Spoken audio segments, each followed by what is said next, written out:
भारत की सबसे बड़ी जलवायु घड़ी, है ना, भारत की सबसे बड़ी जलवायु घड़ी, ये कहाँ पे लगाई गई है? CSIR मुख्यालय पर लगी है। ये मुख्यालय कहाँ है? नई दिल्ली, दिल्ली। यहीं पर लगी हुई है ये, भारत की सबसे बड़ी जलवायु घड़ी। ठीक है ना? ओके। स्थापना किसने की है? वैज्ञानिक और औद्योगिक अनुसंधान परिषद, अनुसंधान परिषद मतलब CSIR। ठीक है। क्या करेगी ये जलवायु परिवर्तन और उसके दुष्प्रभावों के बारे में जागरूकता प्रदान करेगी सबको। ठीक है। ओके, ये हमें याद रखना है। इसमें क्या होगा, पृथ्वी कितनी तेजी से 1.5 डिग्री सेल्सियस ग्लोबल वार्मिंग के लक्ष्य के करीब पहुंच रही है, ये भी इसमें प्रदर्शित किया जाएगा। ठीक है, लिख लो चाहे तो। 1.5 degree Celsius global warming, 1.5 degree Celsius global warming के लक्ष्य के करीब पहुंचने की पृथ्वी की तीव्रता को प्रदर्शित किया जाएगा। ठीक है। और याद रखना, जैसे जैसे लक्ष्य के करीब पहुंचते जाएंगे वैसे वैसे, जैसे जैसे इसकी तारीख मतलब उत्सर्जन जैसे जैसे बढ़ता जाएगा वैसे वैसे हम इसके करीब में 1.5 डिग्री वाले के करीब में पहुंचते जाएंगे, और उत्सर्जन जैसे जैसे कम होता जाएगा फिर वो अपना दूर होता चला जाएगा। ठीक है, इस तरीके का है। बात समझे? और जो उत्सर्जन की मात्रा है वो कार्बन डाइऑक्साइड और अभी तक की ग्लोबल वार्मिंग को प्रदर्शित करेगी। कार्बन डाइऑक्साइड और की मात्रा और अभी तक का जो ग्लोबल वार्मिंग है उस सबको प्रदर्शित करेगा। CSIR के बारे में बात करें तो CSIR क्या है भाई? CSIR क्या है?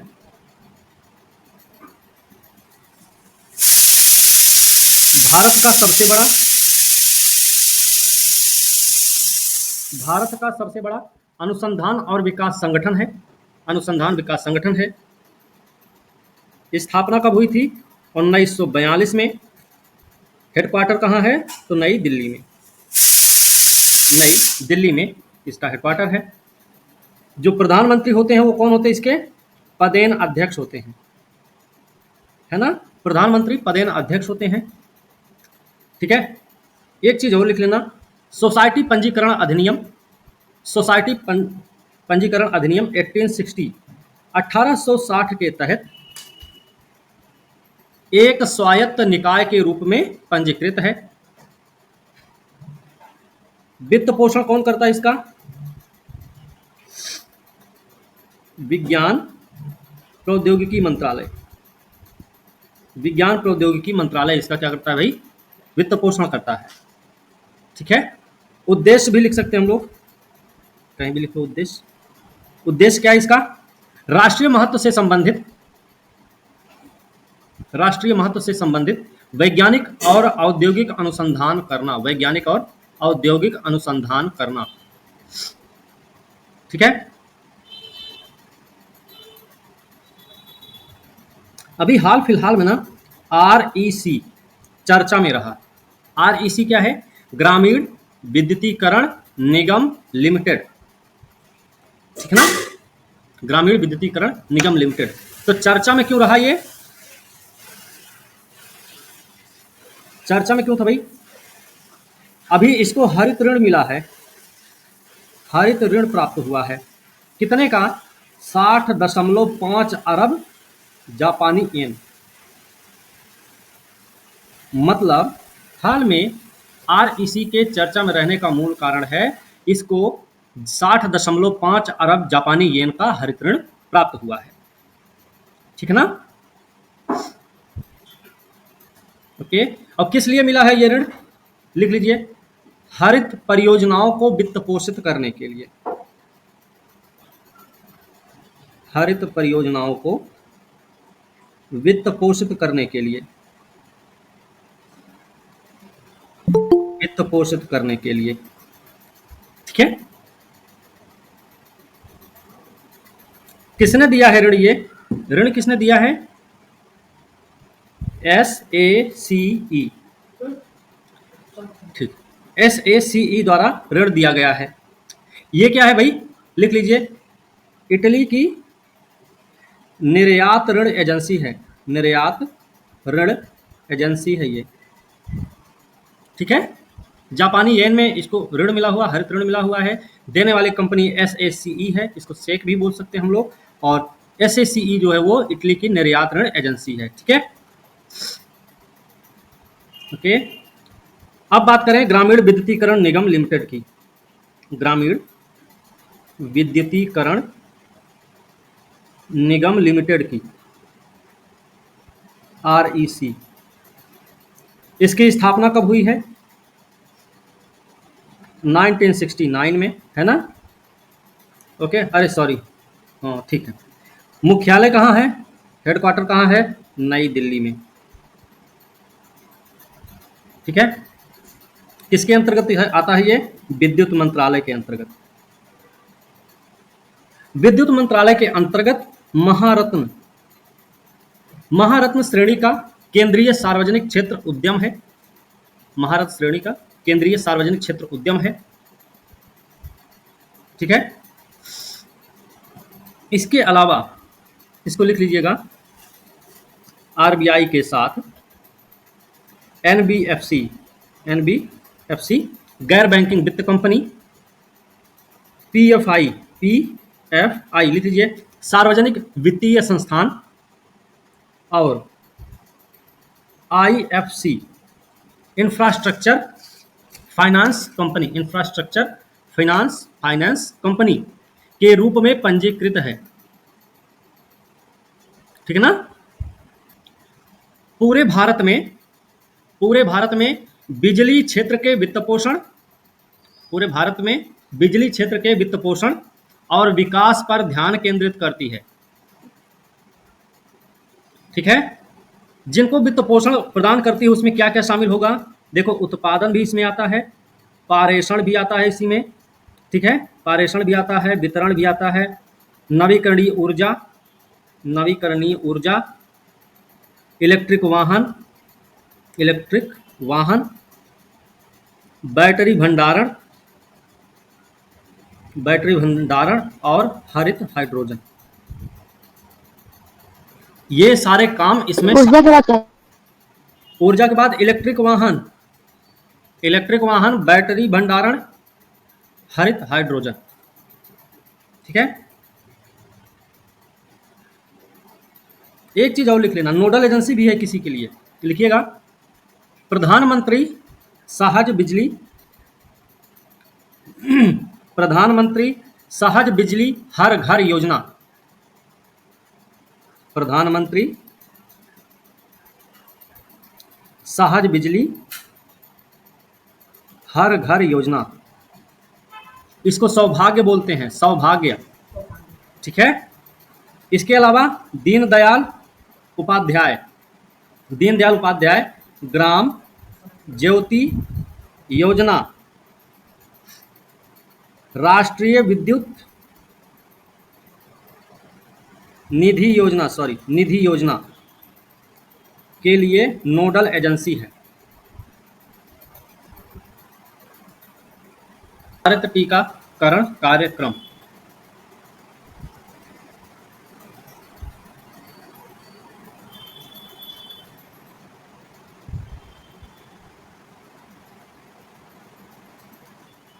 इसके अभी 50 साल पूरे हुए हैं, ऐसा नहीं है कि पहली बार शुरू किया गया है, इसके 50 साल पूरे हो गए हैं, 50 साल पूरे हुए हैं। कब शुरू किया गया था? 1974 में, किसके द्वारा? WHO के द्वारा शुरू किया गया था। 2024 को इसके लिए विश्व और भारत दोनों में मील का पत्थर माना जा रहा है। 2024 2023 में क्या हुआ? यूनिसेफ की एक रिपोर्ट आई हुई थी, उस रिपोर्ट का नाम था the state of the world's children. UNICEF की रिपोर्ट है 2023 में आई हुई थी, the state of the world children. इसमें बताया गया था कि एक दशक से अधिक समय में पहली बार ऐसा हुआ कि 2021 में बच्चों के टीकाकरण कवरेज में गिरावट आई है। रिपोर्ट का नाम क्या है? The state of the world's children.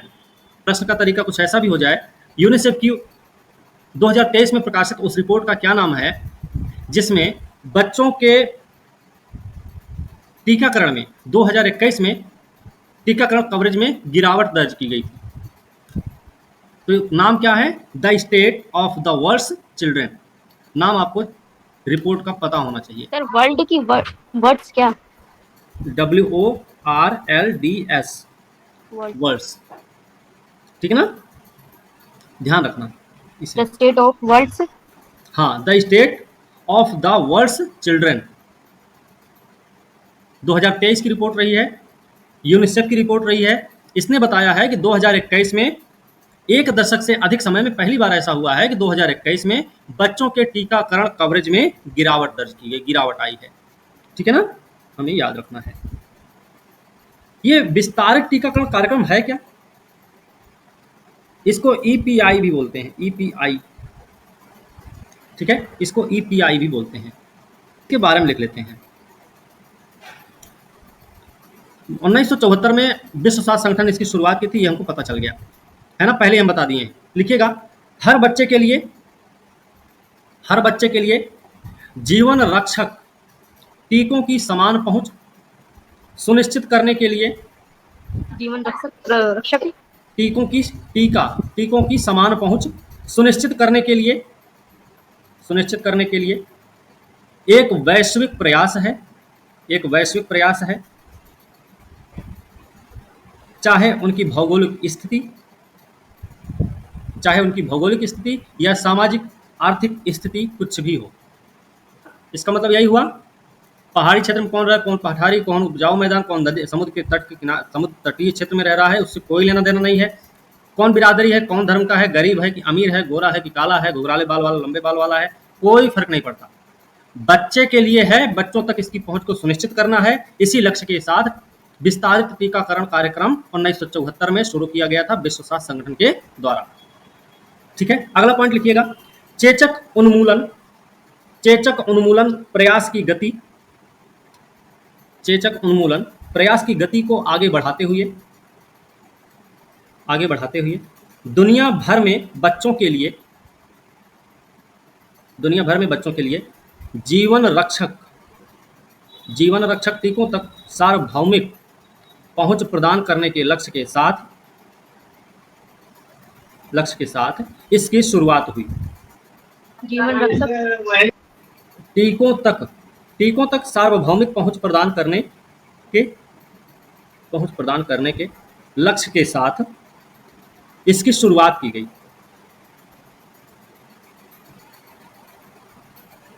शुरुआत में ना इसने सिर्फ 6 बीमारियों को लक्षित किया था। शुरू में लिख लो, शुरू में 6 बीमारियां लक्षित। कौन कौन सी थी? तपेदिक,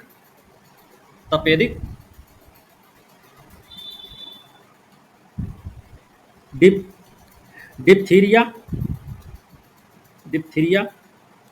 टिटनेस, पर्टुसिस, पोलियो और खसरा।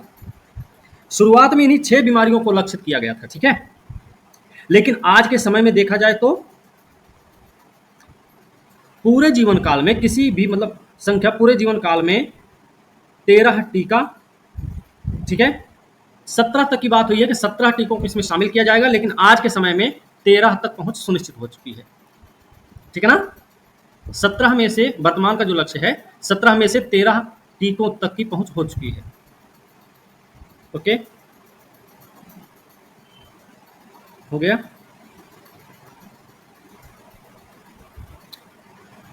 अच्छा, ये 13 टीके कौन कौन से हैं? 13 टीके कौन कौन से हैं वो? अरे जैसे ये 6 टीका था, अब 13 हो गया, तो 13 के नाम क्या क्या हैं लिख सकते हैं हम लोग। BCG क्या बोलते हैं? बैसिलस कैलमेट गुएरिन, है ना, बैसिलस कैलमेट गुएरिन है। इसके अलावा डिप्थीरिया है, पर्टुसिस है, थीरिया हो गया, पर्टुसिस हो गया। अच्छा, pertussis, tetanus, tetanus, haemophilus influenza, haemophilus influenza type B, इसको बोलते हैं HIV, haemophilus influenza type B. फिर हेपेटाइटिस बी, हेपेटाइटिस बी, ठीक है, हेपेटाइटिस बी, हेप बी भी बोलते हैं इसको, ठीक है। पोलियो, पोलियो, खसरा, खसरा, रुबेला, रुबेला, न्यूमोकोकल, न्यूमोकोकल रोग, इसको बोलते हैं PNC,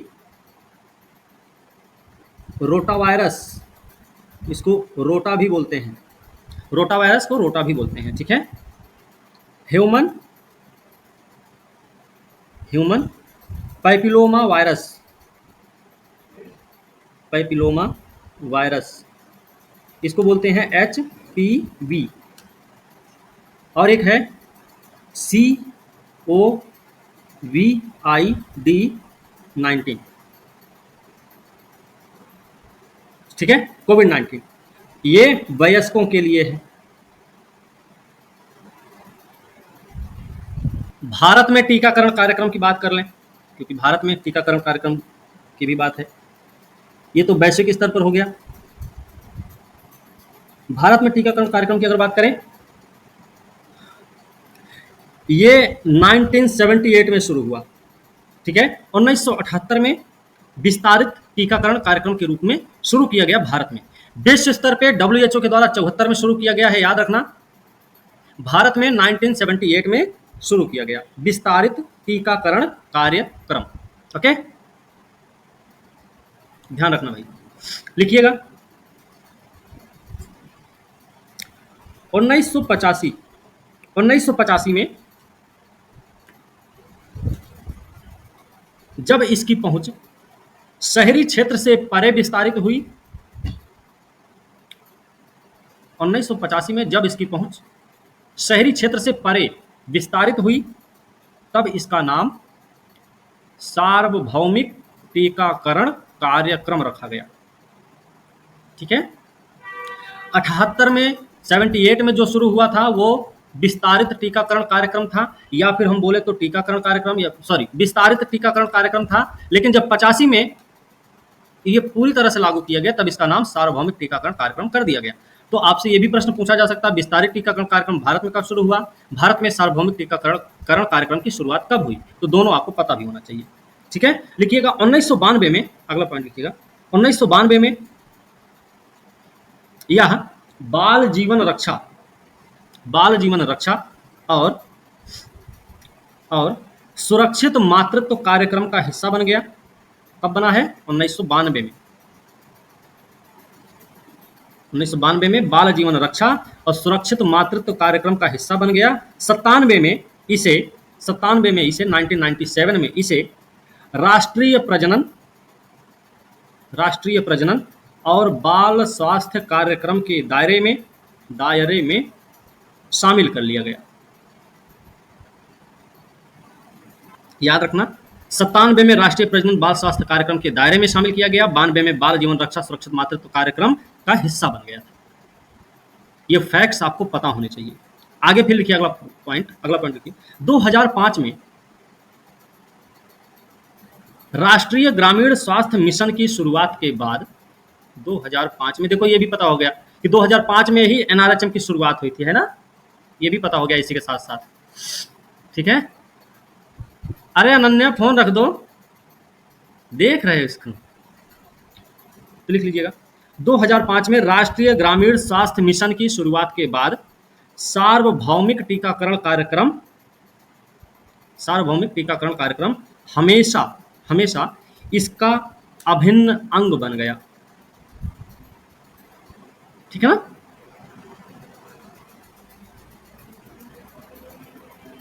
ओके,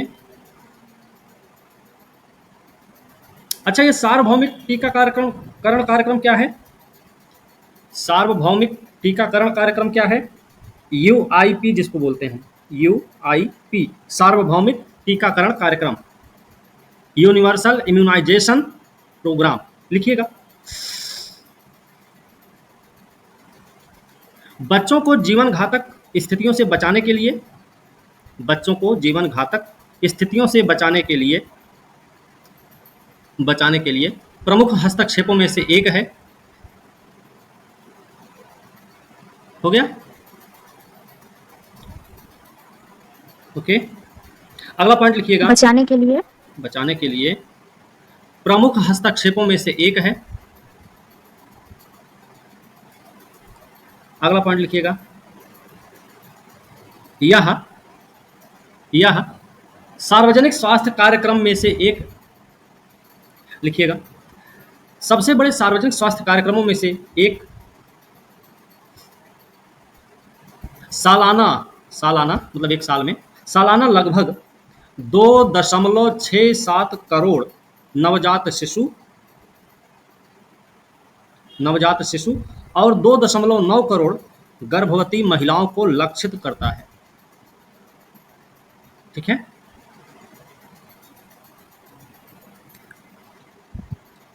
यूआईपी सार्वभौमिक टीकाकरण कार्यक्रम में क्या किया जाता है? 12 टीकों का उपाय है। ठीक है, 12 टीके हैं। इसमें कौन कौन से हैं? राष्ट्रीय स्तर पर लिखिएगा, इसमें 12 टीकों को शामिल किया गया है। राष्ट्रीय स्तर पर कितने हैं? राष्ट्रीय स्तर पर 9। इनके नाम लिख लो तो। डिप्थीरिया, पर्टुसिस, टेटनस, पोलियो, खसरा, रूबेला, बचपन के तपेदिक का गंभीर रूप, हेपेटाइटिस बी और haemophilus influenza type B, HIV जिसको बोलते हैं, हेमोफिलस इन्फ्लुएंजा टाइप बी के कारण होने वाला मेनिनजाइटिस और निमोनिया। ठीक है, हो गया। अब देखिए उपराष्ट्रीय स्तर पर कितने हैं? फिर 3 हैं। इनके नाम भी लिख लीजिए। रोटावायरस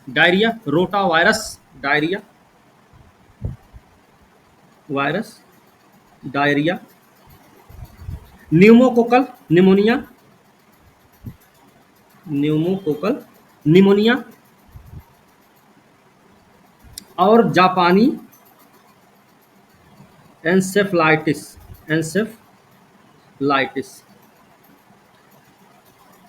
यूआईपी सार्वभौमिक टीकाकरण कार्यक्रम के दो प्रमुख मील के पत्थर क्या? 2014 में क्या हुआ था? पोलियो का उन्मूलन। 2015 में क्या हुआ? मातृ और नवजात टेटनस उन्मूलन। ठीक है ना? ये दोनों मील के पत्थर हैं सार्वभौमिक टीकाकरण कार्यक्रम के, 2 मील के पत्थर हैं। ठीक है ना? Vendors act, street vendors act,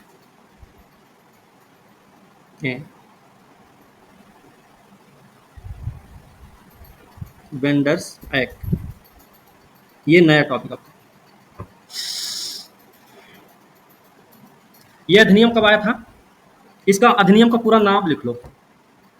street vendors आजीविका का संरक्षण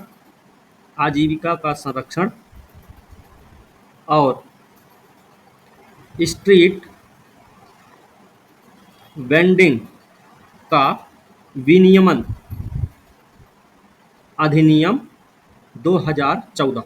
इसका इसका जो उद्देश्य, मूल उद्देश्य ये था, राज्य स्तरीय नियम और योजना तथा उपकानून विनियमन के माध्यम से शहरी स्थानीय निकायों के द्वारा कार्यान्वयन के साथ शहरों में स्ट्रीट वेंडिंग को संरक्षित करना और विनियमित करना। ठीक है।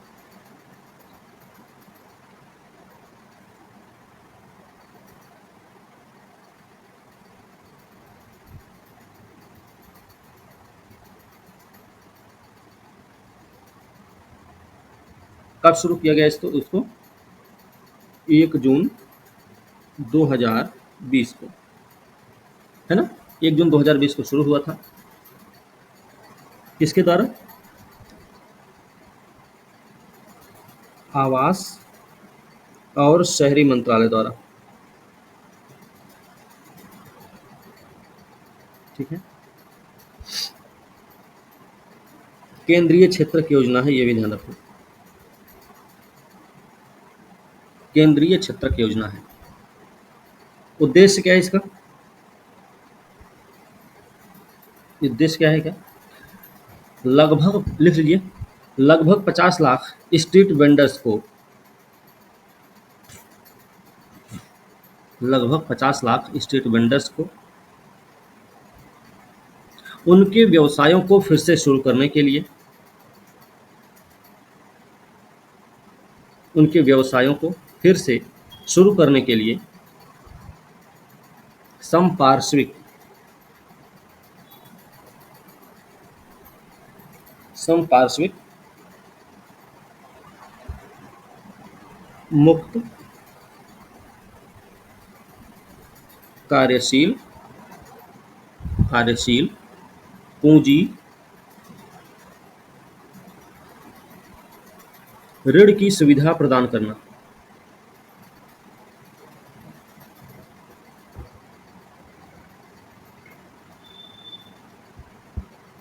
सर ये संपार्श्विक क्या है?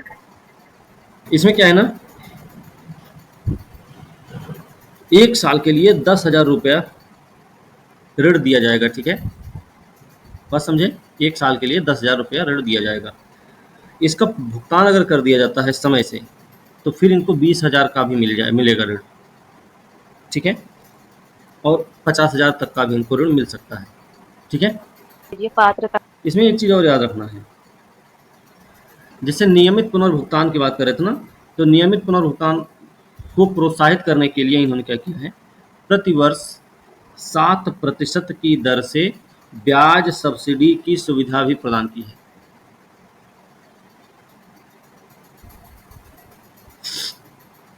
साल भर में डिजिटल लेन देन करते हैं तो 1200 तक का कैशबैक भी उनको मिल सकता है। ठीक है। सर कोरोना वाला क्या टीटीएस?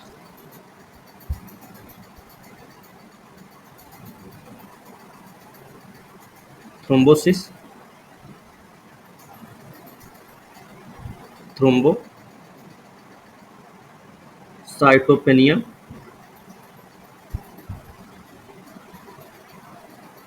सिंड्रोम, ये अभी चर्चा में रहा है। ठीक है, क्यों चर्चा में रहा है? एक कंपनी है जिसका नाम है एस्ट्रोजेनेका, नाम सुना सुना सा लग रहा है। एस्ट्रोजेनेका ने यह स्वीकार किया है कि कोविड-19 की जो वैक्सीन है उससे ये चीज़ हो सकता है, ये एक दुष्प्रभाव है, हो सकता है। ठीक है, एस्ट्रोजेनेका के द्वारा कोविड-19 के दुष्प्रभावों को स्वीकार करने के चलते ये चीज़ चर्चा में रही है।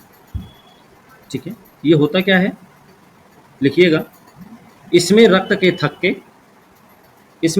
थक्के के साथ प्लेटलेट्स, इसमें रक्त के थक्के के साथ प्लेटलेट्स का स्तर कम हो जाता है, प्लेटलेट्स का स्तर कम हो जाता है, जिससे प्लेटलेट का क्या सर? जिससे अक्सर मस्तिष्क या पेट में असामान्य रूप से असामान्य रूप से रक्त के थक्के बन जाते हैं। ठीक है,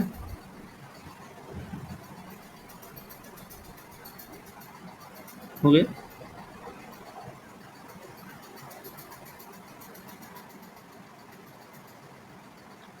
लिखिएगा। हो गया सर। हाँ, टीटीएस के लक्षण क्या क्या हैं? ये टीटीएस है, इसके लक्षण क्या क्या हैं ये लिख लीजिए।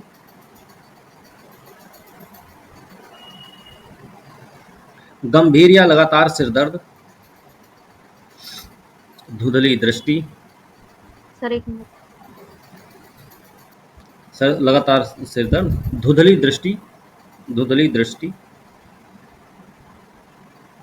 सांस लेने में कठिनाई,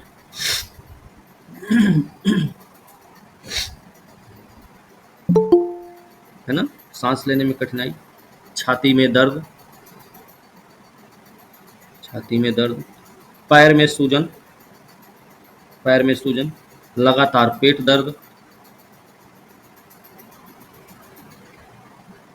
और अगला पॉइंट है इंजेक्शन, इंजेक्शन स्थल के अलावा, इंजेक्शन स्थल के अलावा त्वचा के नीचे,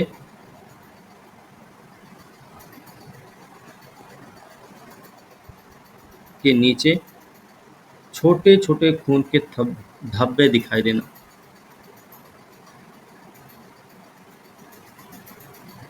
ठीक है, इसमें तो सर ऑलमोस्ट तामजा ब्लू होल क्या है ये? मेक्सिको में कुछ चर्चा में रहा है। ठीक है, ये दुनिया का सबसे गहरा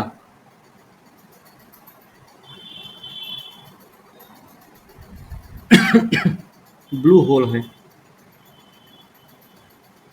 दुनिया का सबसे गहरा ब्लू होल है। मैक्सिको में खोजा गया है, सॉरी हाँ, मैक्सिको में खोजा गया है, मैक्सिको में खोजा गया। ठीक है, इतना हमें ध्यान रखना है। और इसके बारे में बात करें तो ये करीब 1380 फीट नीचे है, 1380 फीट नीचे है पानी की सतह के, समुद्र तल से कम 1380 फीट नीचे, या फिर बोले तो 420 मीटर नीचे है। ठीक है, कहाँ पर है ये? यूकाटन, यूकाटन प्रायद्वीप के दक्षिण पूर्वी तट से, दक्षिण पूर्वी तट से दूर चेतुमल खाड़ी में, चेतुमल खाड़ी में।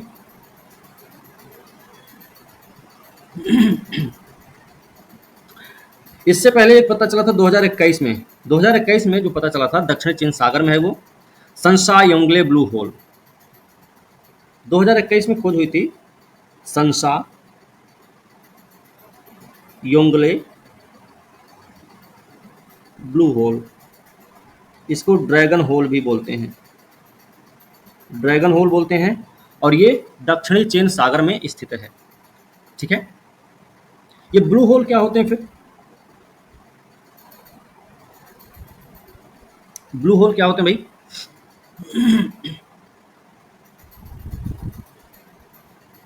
ये पानी से भरी, पानी से भरी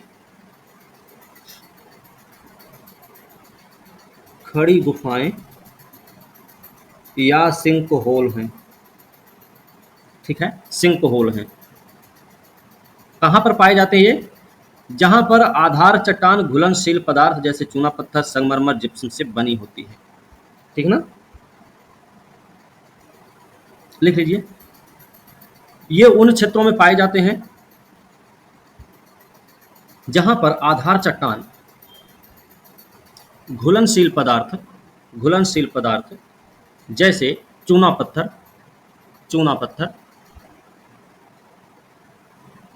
संगमरमर या जिप्सम से बनी होती है।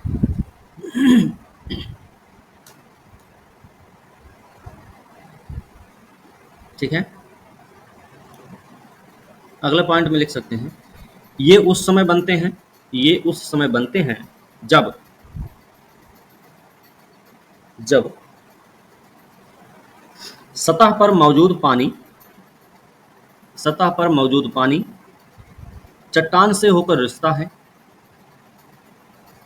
खनिजों को घोलता है और दरारें चौड़ी करता है,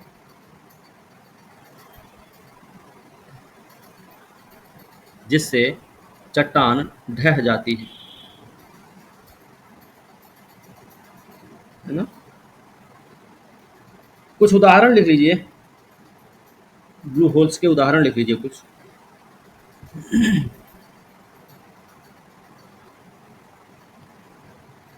एक है डीन ब्लू होल।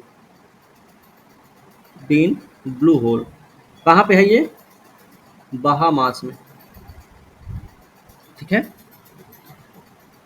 एक है दहाब ब्लू होल, ये कहाँ भाई? ये है मिस्र में, ठीक है। और एक है Great Blue Hole. Great Blue Hole ये कहाँ है? बेलीज में,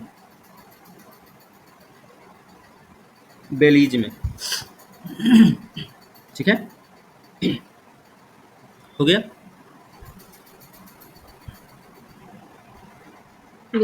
चलो, डॉक्टर कृष्णा एला अभी चर्चा में रहे हैं। डॉक्टर कृष्णा एला चर्चा में रहे हैं। ये हैं कौन भाई? इंडियन वैक्सीन मैन्युफैक्चरर्स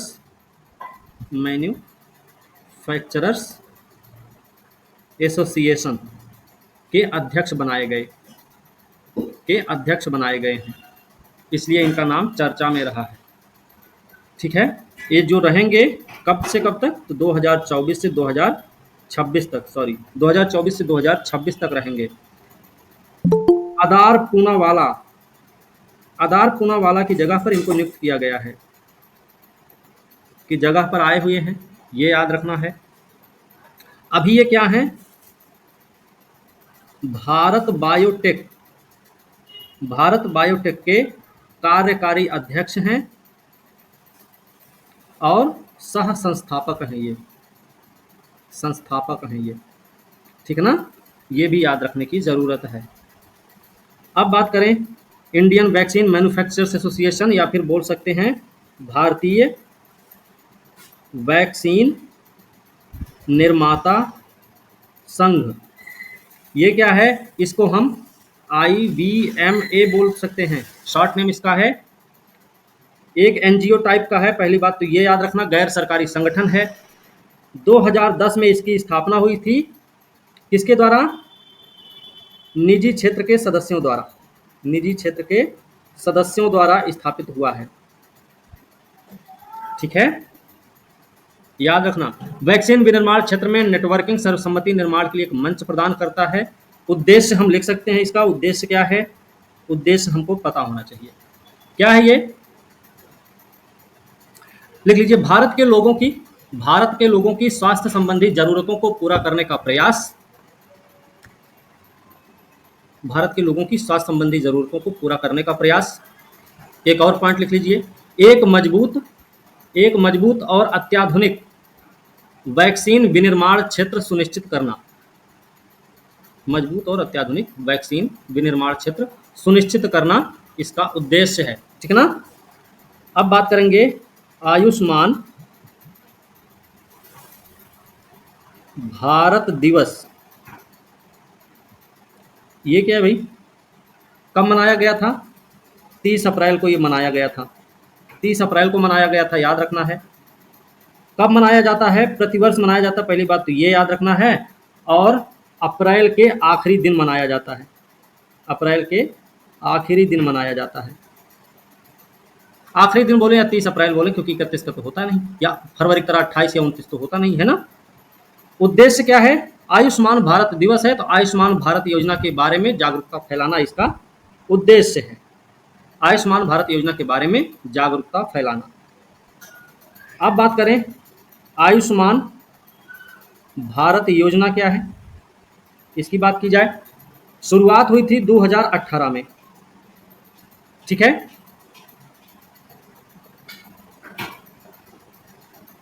ओके, केंद्र सरकार द्वारा वित्त पोषित है, वित्त पोषित है, और विश्व की सबसे बड़ी स्वास्थ्य बीमा योजना भी है, ठीक है। क्या विश्व विश्व की सब लिखिएगा। राष्ट्रीय स्वास्थ्य प्राधिकरण, इसकी नोडल एजेंसी कौन सी है? नोडल एजेंसी कौन सी है इसकी? राष्ट्रीय स्वास्थ्य प्राधिकरण नोडल एजेंसी है, ठीक। लक्ष्य क्या है इसका? माध्यमिक और तृतीयक स्वास्थ्य सेवाओं के लिए, माध्यमिक और तृतीयक स्वास्थ्य सेवाओं के लिए प्रति परिवार प्रतिवर्ष 5 लाख रुपए तक का मुफ्त इलाज,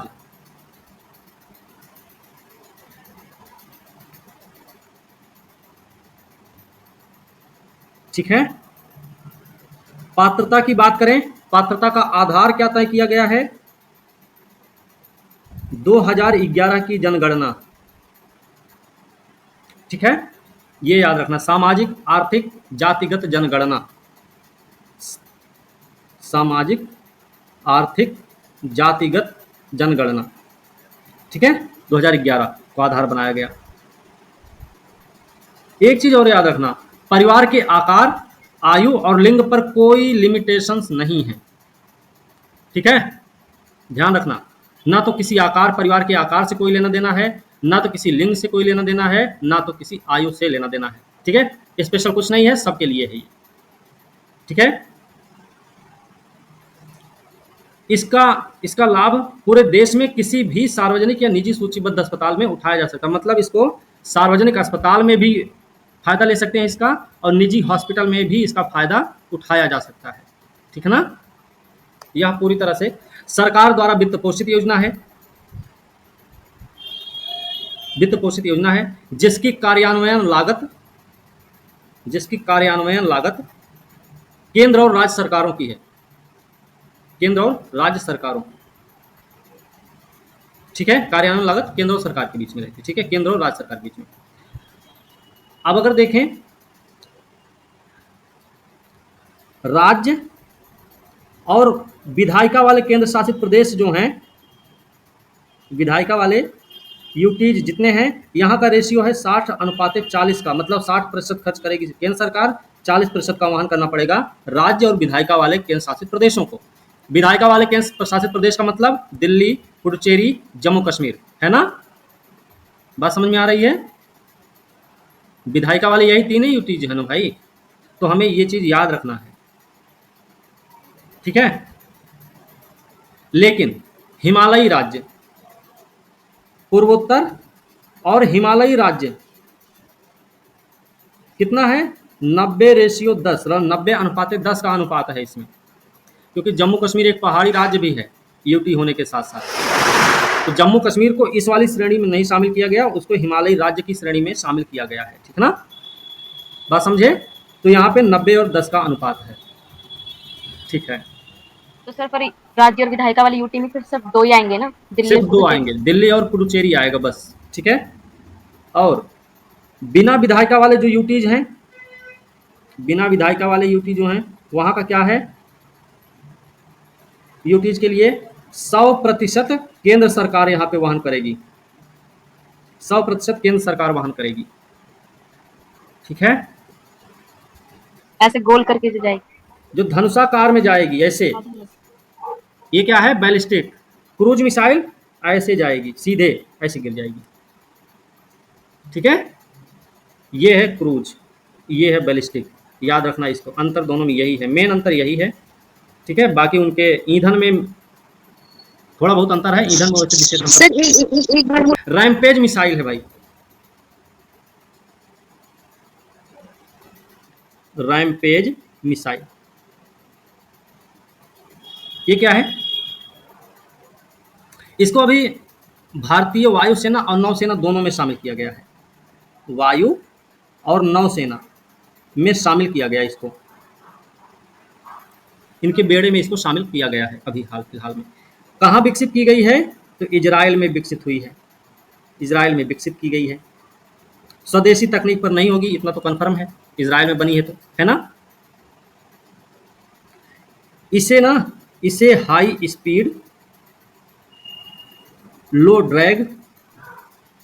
ड्रैग मार्क 2 भी कहा जाता है,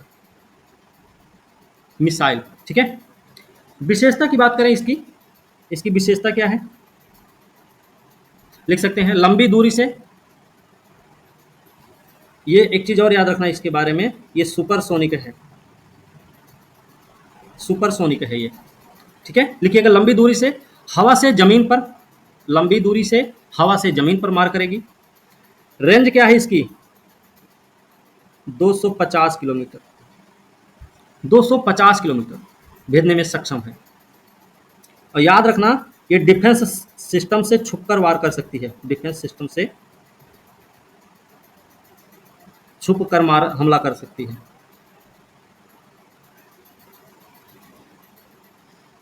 लिखिएगा डिफेंस सिस्टम से छुपकर हमला कर सकता है भाई। लिखिएगा इसे एंटी जैमिंग क्षमताओं के साथ, इसे एंटी जैमिंग सुविधाओं के साथ, सॉरी क्षमताओं के साथ जीपीएस और आईएनएस गाइडेंस नेविगेशन सिस्टम से लैस किया गया है। ठीक है, एंटी जैमिंग क्षमताओं के साथ GPS INS guidance navigation system से लैस किया गया है। वजन इसका कितना है भाई? वजन है 570 किलोग्राम। एक नाम सुना, एक नाम है सर, देखने में वैसे पतली, एक नाम है ईथर ईटीएफ, ईथर ईटीएफ। इसने अभी हाल फिलहाल में अपना कारोबार शुरू कर दिया है। क्या है ये? एशिया का पहला स्पॉट बिटकॉइन।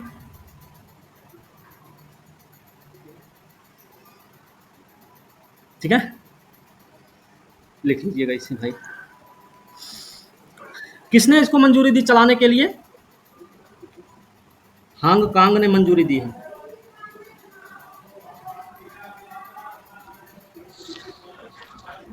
हांगकांग ने मंजूरी दी है इसको चलाने के लिए। ठीक है ना, तो ध्यान रखना हांगकांग पहला देश है एशिया का जिसने ईथर ईटीएफ जैसे स्पॉट बिटकॉइन का कारोबार शुरू किया है। ठीक है ना,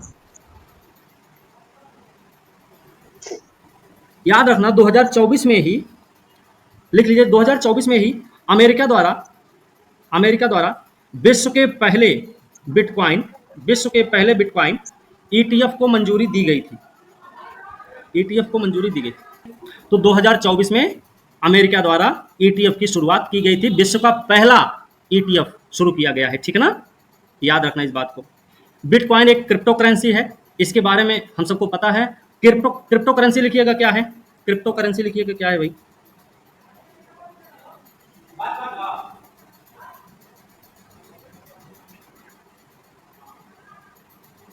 लिखिएगा ये क्या, कैसी मुद्रा है?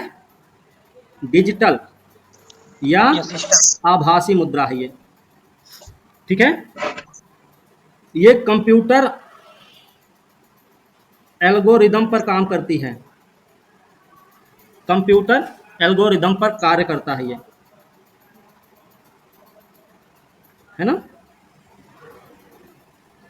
एक चीज और लिख लेना, P2P नेटवर्क द्वारा संचालित होती है, नेटवर्क द्वारा संचालित।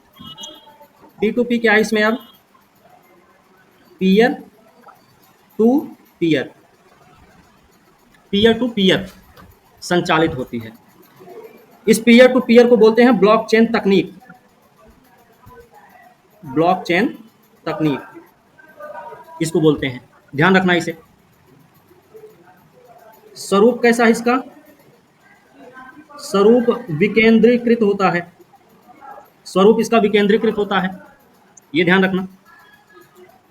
विकेंद्रीकृत स्वरूप होने के नाते क्या किया जाता है, इसे किसी भी संस्था द्वारा इसका विनियमन करना बड़ा कठिन है, ठीक है, समझे।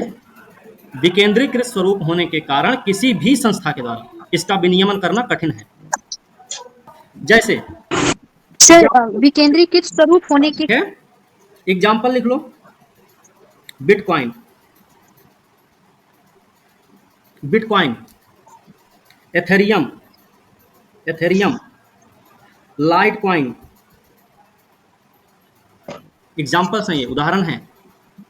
ठीक है, अब ईटीएफ क्या है? ईटीएफ क्या है? लिख लीजिए, exchange trade fund, sorry exchange traded fund, exchange traded fund. ठीक है, एक्सचेंज ट्रेडेड फंड क्या है ये? लिख लीजिए, एक ही फंड में, एक ही फंड में एक साथ विलय की गई, विलय की गई विभिन्न प्रतिभूतियों का एक समूह होता है, विभिन्न प्रतिभूतियों का एक समूह होता है। ठीक है, मतलब क्या इसका? अर्थात इसकी खरीद बिक्री, इसकी खरीद बिक्री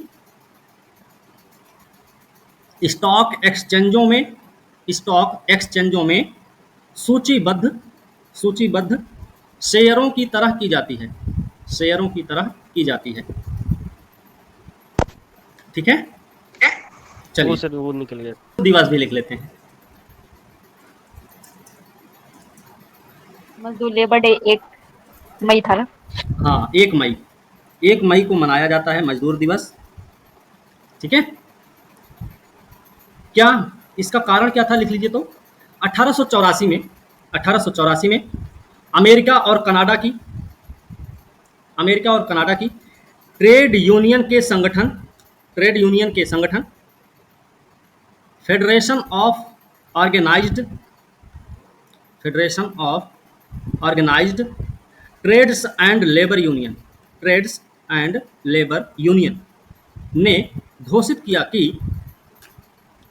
कि मजदूर 1 मई 1886 के बाद, 1 मई 1886 के बाद प्रतिदिन 8 घंटा से अधिक काम नहीं करेंगे। ठीक है, 1 मई 1886 को अलग से लिखिएगा। 1 मई 1886 को मजदूरों ने काम के घंटे को निर्धारित करने के लिए, मजदूरों ने काम के घंटे को निर्धारित करने के लिए अमेरिका के शिकागो शहर में, अमेरिका के शिकागो शहर में हे मार्केट आंदोलन किया, हे मार्केट आंदोलन किया। अब ये हे मार्केट क्या है? ये भी एक सवाल है, लिखिएगा। हे मार्केट में, चलिए लिखिए, हे मार्केट में श्रमिकों के समर्थन में एक शांतिपूर्ण रैली निकाली गई। किसके समर्थन में सर? हे मार्केट में श्रमिकों के समर्थन में एक शांतिपूर्ण रैली निकाली गई, जिसमें पुलिस के साथ हिंसक झड़प के बाद, पुलिस के साथ हिंसक झड़प के बाद कई मजदूरों की मृत्यु हो गई।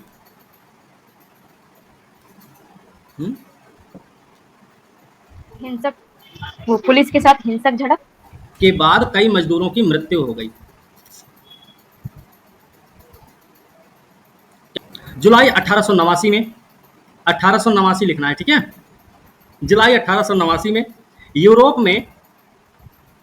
में इंटरनेशनल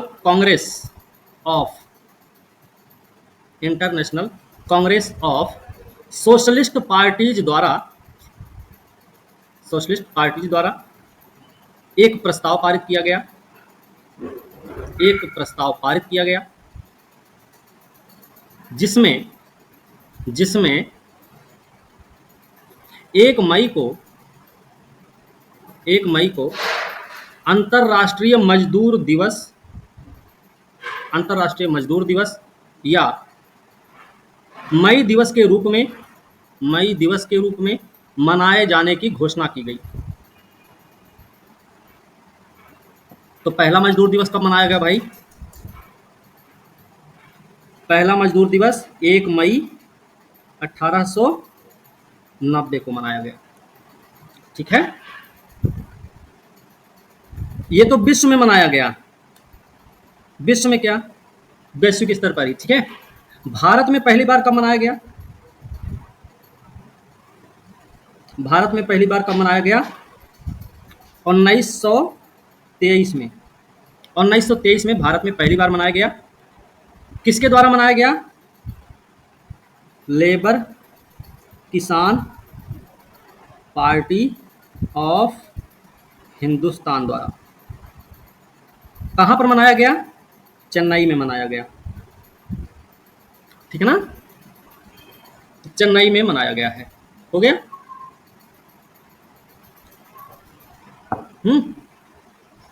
जी सर। चलिए, वेरी गुड। सर पूरा हो गया सर? हाँ, थीम क्या है 2024 की? थीम क्या है? जलवायु परिवर्तन के बीच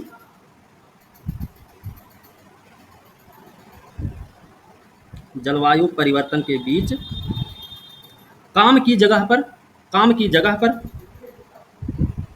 श्रमिकों के स्वास्थ्य और सुरक्षा को सुनिश्चित करना।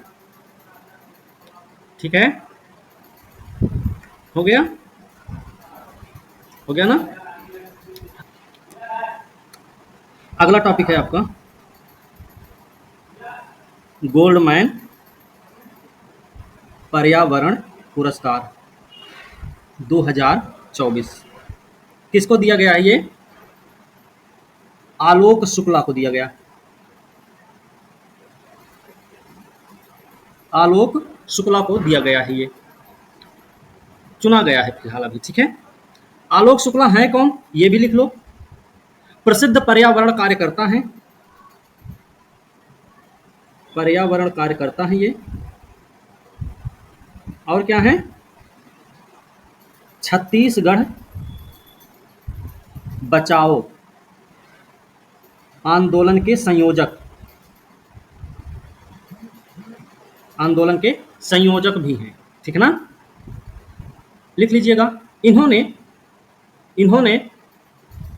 छत्तीसगढ़ के हसदेव अरण्य वन की सुरक्षा के लिए हसदेव अरण्य बचाओ संघर्ष समिति की स्थापना की और इस स्थानीय आदिवासी समुदायों को संगठित किया। ठीक है, हो गया? वैसे याद रखना, इनसे पहले 7 भारतीयों को ये वाला पुरस्कार मिल चुका है। लिखना चाहो तो लिख दी लो। इनसे पहले 7 भारतीय व्यक्तियों को या 7 भारतीयों को यह पुरस्कार मिल चुका है। ठीक है, 7 भारतीयों को यह पुरस्कार मिल चुका है। सबसे पहले किस भारतीय को दिया गया? सबसे पहले किस भारतीय को मिला? 1992 में मिला था भाई। नाम है मेधा पाटकर को। मेधा पाटकर नर्मदा बचाओ आंदोलन से संबंधित हैं ये, इन्हीं को सबसे पहले दिया गया था। ठीक है, अब गोल्डमैन पर्यावरण पुरस्कार क्या है ये? इसके बारे में भी लिख लो। 1900 स्थापना लिखो कब हुई थी? स्थापना कब हुई है? 1989 में। किसके द्वारा की गई थी? रिचर्ड और रोडा गोल्डमैन द्वारा। रिचर्ड और रोडा गोल्डमैन के द्वारा इसकी स्थापना 1989 में की गई थी। ठीक है, 1990 से प्रतिवर्ष दिया जा रहा है। 1990 से प्रतिवर्ष दिया जा रहा है। अच्छा, किसके द्वारा दिया जाता है ये भी याद रखना जरूरी है। तो गोल्डमैन एनवायरमेंटल फाउंडेशन द्वारा दिया जाता है। हर साल 1990 से दिया जा रहा है। ठीक है, उद्देश्य क्या है इसका? यह पुरस्कार देने का उद्देश्य क्या है भाई? लिख लीजिए। जमीनी स्तर के पर्यावरण नेताओं को सम्मानित करना, जमीनी स्तर के पर्यावरण नेताओं को सम्मानित करना और पर्यावरणीय समस्याओं पर अंतर्राष्ट्रीय ध्यान आकर्षित करना।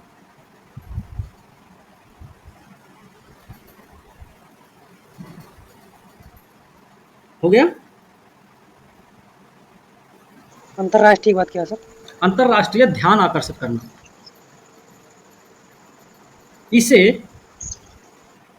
इसे ग्रीन नोबल पुरस्कार भी कहा जाता है। एस्बेस्टस, है ना?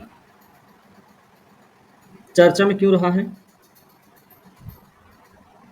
चर्चा में रहने का कारण है यूएसए की एक एजेंसी है जिसने इस पर प्रतिबंध लगाया है। यूएसए की जो पर्यावरण एजेंसी है उसका नाम है पर्यावरण संरक्षण एजेंसी, ठीक है? इसी ने इस पर प्रतिबंध लगाया है। किसने लगाया है? पर्यावरण संरक्षण एजेंसी ने प्रतिबंध लगाया है, इसलिए चर्चा में रहा है, ठीक है?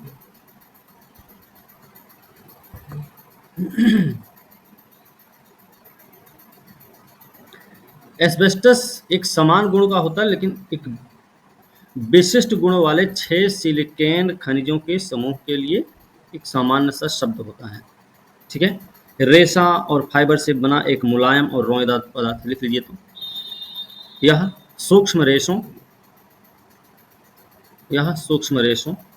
या फाइबर से बना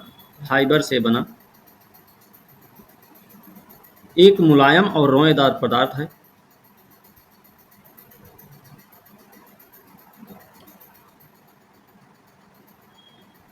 ठीक है, जिसका फाइबर नुकीला और सुई जैसा होता है।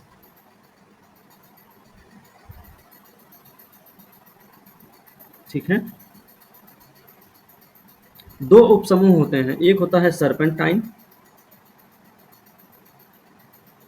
सर्पेंटाइन और दूसरा होता है एम्फीबोल। Serpentine, amphibole. सर्पेंटाइन एकमात्र एस्बेस्टस क्राइसोटाइल सफेद एस्बेस्टस का सबसे अधिक उपयोग, मतलब जिसका सबसे अधिक उपयोग हो वो आपका कौन सा है? सर्पेंटाइन है, ठीक है? सर्पेंटाइन एस्बेस्टस, इसको क्राइसोटाइल भी बोलते हैं, ठीक है? क्राइसोटाइल या सफेद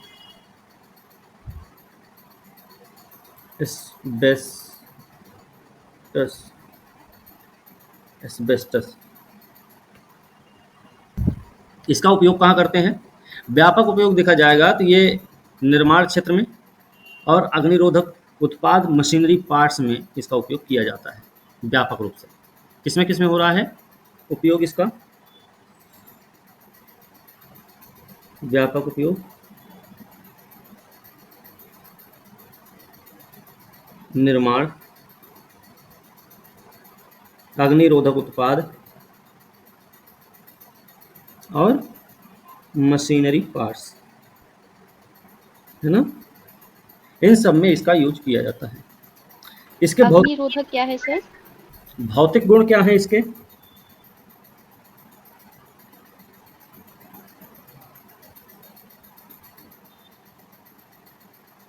भौतिक गुण लिखिएगा। गर्मी और संक्षारण प्रतिरोधी होता है। गर्मी और संक्षारण प्रतिरोधी होता है। अत्यधिक लचीला, मजबूत, टिकाऊ होता है। लचीला, मजबूत, टिकाऊ भी होता है।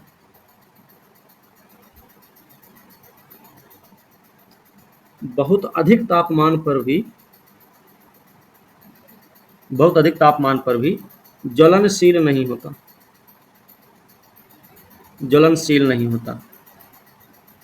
इसमें कम तापीय चालकता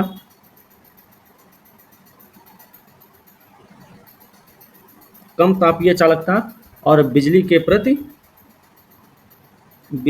प्रति उच्च प्रतिरोध होता है। उच्च प्रतिरोध होता है। स्वास्थ्य पर क्या प्रभाव पड़ता है इससे?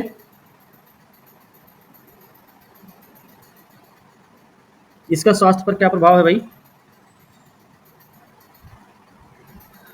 आप देखेंगे ना तो फेफड़े का कैंसर भी हो जाता है इसकी वजह से। लिख सकते हैं, WHO का ऐसा मानना है भाई। क्या क्या होता है? मीसोथैलीमिया,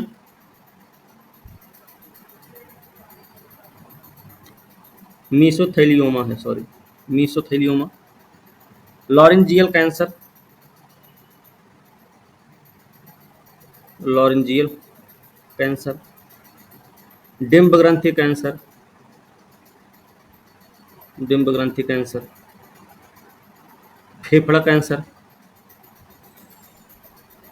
फेफड़े का कैंसर हो सकता है इससे, है ना। और एस्बेस्टोसिस, एस्बेस्टोसिस ये क्या है? एस्बेस्टोसिस का मतलब होता है फेफड़े में फाइब्रोसिस जैसी स्थिति, फाइब्रोसिस जैसी स्थिति, ठीक है, हो गया। ये समस्या है। ऐसा बताया जाता है ना कि जब इन एस्बेस्टस युक्त उत्पाद जो होते हैं, जब इनका यूज किया जाता है तो इनके जो सूक्ष्म फाइबर होते हैं वो हवा में वितरित हो जाते हैं, मतलब मुक्त हो जाते हैं, जो सांस के माध्यम से हमारे शरीर में, हमारे फेफड़े में पहुंच जाते हैं और लंबे समय तक बने भी रहते हैं, ठीक है। अभी तक ना विश्व के 55 देशों में प्रतिबंधित है, 55 देशों में प्रतिबंधित है, लेकिन अभी भी अमेरिका जैसा देश क्या कर रहा है? आयात और उपयोग कर रहा था। तो अमेरिका में भी बंद कर दिया गया, है ना। सर भारत शामिल है क्या? है भारत भारत तो पता नहीं। हाँ, भारत में भी आयात हो रहा है,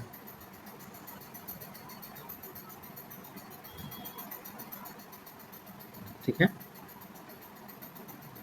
भारत अभी भी आयात कर रहा है। इसके भंडार स्रोत की बात कर लें।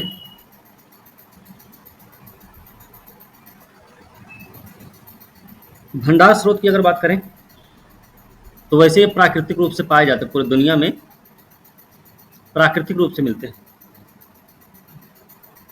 ठीक है। बात करें तो यूएसए के पश्चिमी और पूर्वी तटों वाले क्षेत्र में,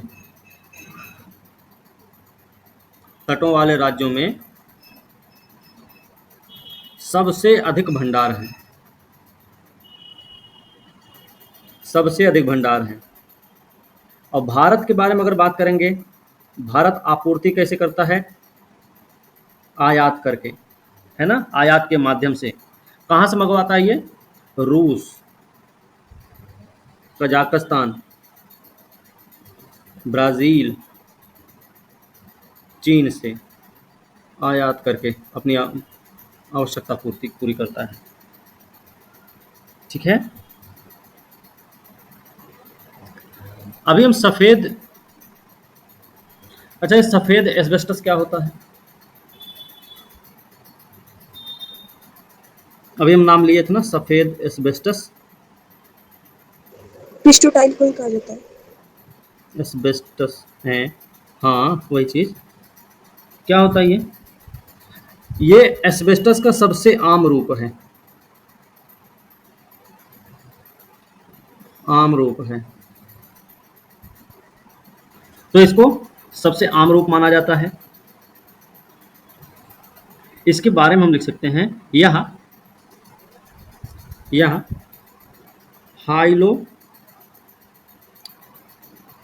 हाइलो सिलिकेट्स के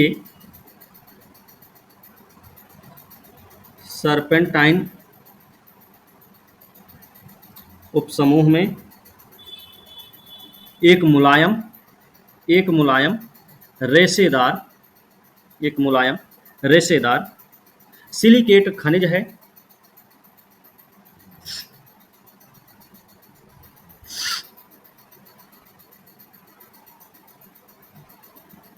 रासायनिक सूत्र इसका क्या होता है?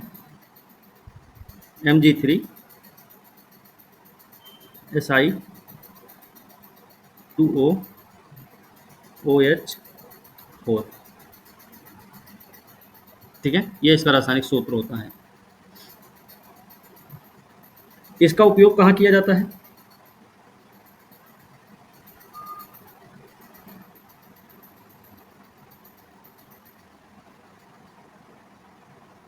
क्लोर क्षार उद्योग में इसका उपयोग होता है। क्लोर क्षार उद्योग के अभी देखें तो क्लोरीन ब्लीच,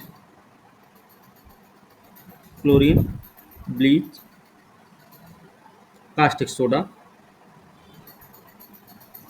सोडा जल उपचार में किया जाता है, ठीक है, जल उपचार में किया जाता है। और ये अपने भौतिक गुण के कारण ही निर्माण सामग्री में यूज किया जाता है, ठीक है ना, बात समझे। अभी मिसाइल असिस्टेड टारपीडो प्रणाली का सफल परीक्षण किया गया है। क्या नाम है? मिसाइल असिस्टेड टारपीडो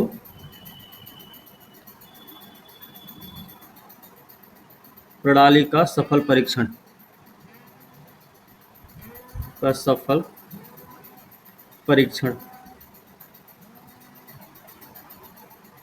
लिखिएगा। DRDO ने किया है भाई, ठीक है, ध्यान रखना और लिख लीजिए। DRDO द्वारा नौसेना की पनडुब्बी रोधी युद्ध क्षमताओं को बढ़ाने के उद्देश्य से अगली पीढ़ी के torpedo release system smart SMART capital में ही लिखना, स्मार्ट का 1 मई 2024 को सफल परीक्षण किया गया, ठीक है। ये क्या है लिखिएगा।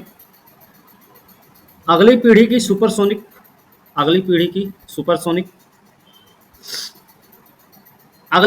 सुपरसोनिक मिसाइल आधारित हल्के वजन वाली टारपीडो डिलीवरी प्रणाली है,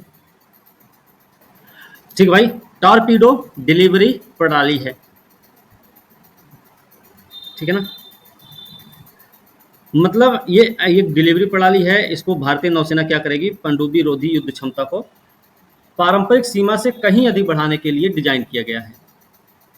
तो भारतीय नौसेना की पनडुब्बी रोधी युद्ध क्षमता को हल्के टारपीडो की पारंपरिक सीमा से कहीं अधिक बढ़ाने के लिए DRDO ने डिजाइन भी किया है और DRDO ने ही विकसित भी किया है। लिखिएगा, यह मिसाइल आधारित तंत्र सैकड़ों किलोमीटर दूर, लिखिएगा, हाँ, मिसाइल आधारित तंत्र सैकड़ों किलोमीटर दूर हल्के टॉर्पीडो की पारंपरिक सीमा से कहीं अधिक पनडुब्बियों को लक्षित कर सकता है। संख्या के मामले में बात है, ठीक है। तो इसे तटों और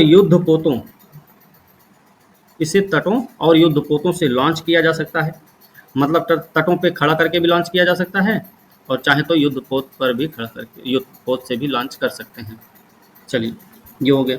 लिखिएगा, यह एक कनस्तरीकृत हाइब्रिड सिस्टम है। कनस्तरीकृत हाइब्रिड सिस्टम है जो लंबी दूरी की मिसाइल वाहक से बना है। जो लंबी दूरी की मिसाइल वाहक से बना है। और कैसा है ये भाई? सुपरसोनिक या सबसोनिक? क्या है ये? हैं जो सुपरसोनिक गति से यात्रा कर सकते हैं। ठीक है। अच्छा, ये कनस्तर आधारित प्रणाली क्या है फिर? कनस्तरीकृत हाइब्रिड सिस्टम क्या है? कनस्तरीकृत हाइब्रिड सिस्टम का मतलब होता है इसमें 2 चरणीय ठोस प्रणोदन शामिल हैं और साथ ही साथ सटीक जड़त्वीय नेविगेशन भी शामिल है। ठीक है, सटीक जड़त्वीय नेविगेशन के साथ साथ 2 चरणीय ठोस प्रणोदन वाली क्षमता से लैस है ये। पैराशूट आधारित रिलीज तंत्र भी उपलब्ध है। पैराशूट आधारित रिलीज तंत्र भी उपलब्ध है। अभी क्या हुआ ना, हाल फिलहाल में ये इंडो पैसिफिक क्षेत्र की बात है। वहां पर अमेरिकी सेना के कमांडर ने चीन पर ऐसा आरोप लगाया है कि चीन ने उबलते मेढक की रणनीति को अपनाया है। उबलते मेढक की रणनीति के चलते क्या हुआ, उस क्षेत्र में खतरनाक सैन्य गतिविधियों में वृद्धि देखी जा रही है। ठीक है, इसमें क्या किया जाता है, इसमें चीन का क्षेत्रीय विस्तार, भू राजनीतिक प्रभाव सब शामिल रहेंगे। ठीक है, मतलब ये बता रहे हैं, ये उबलते मेढक की रणनीति का मतलब है पानी अगर धीरे धीरे गर्म किया जाता है, गुनगुने पानी में अगर मेंढक को रखा जाता है तो धीरे धीरे गर्म होता रहता है, तो तापमान में वो वृद्धि को महसूस नहीं कर पाता है। ठीक है, मेढक जो होता है ना, अगर ऐसे रख दिया जाए पानी में, पानी को गुनगुना पानी रहे, धीरे धीरे उसको उबाला जाए, तो मेढक को उसके पानी के तापमान के बारे में पता तक नहीं चलता है और वो क्या होता है, सीधे उबल जाता है उसी में। ठीक है, ये कुछ इसमें रहा है। मतलब ये अपना प्रभाव बढ़ाने की बात है कि चीन अपने प्रभाव को बढ़ाना चाह रहा है। ठीक है। अच्छा, ये आरोप भी क्यों लगा? दक्षिणी चीन सागर में कृत्रिम द्वीप बनाया इसने। विवादित क्षेत्रों पर इसने नियंत्रण भी स्थापित कर लिया है। अभी ये अपने क्षेत्रीय दावों का विस्तार भी कर रहा है चीन, धीरे धीरे। ठीक है ना। जो अलग अलग जो और भी सारे देश हैं उन सबके लिए एक चुनौती है, जैसे फिलीपींस है, ताइवान है ना, वियतनाम है, ये सारे देश भी इसमें परेशान हो रहे हैं। ठीक है ना। चलिए, चंद्रमा के ध्रुवीय गड्ढे में जमा हुए पानी की संभावना।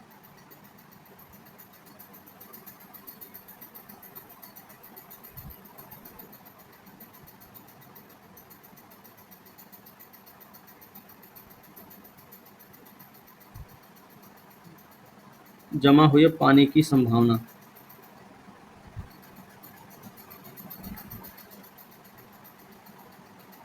चलो, किसने किया ये खोज, लिखिएगा। भारतीय अंतरिक्ष वैज्ञानिकों द्वारा। ठीक है, ये खोज जो है ना भारतीय अंतरिक्ष वैज्ञानिकों द्वारा की गई है।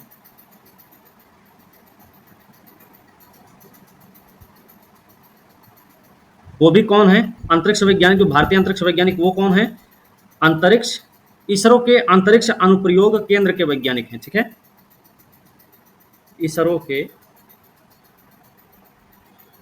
अंतरिक्ष अनुप्रयोग केंद्र के वैज्ञानिक हैं।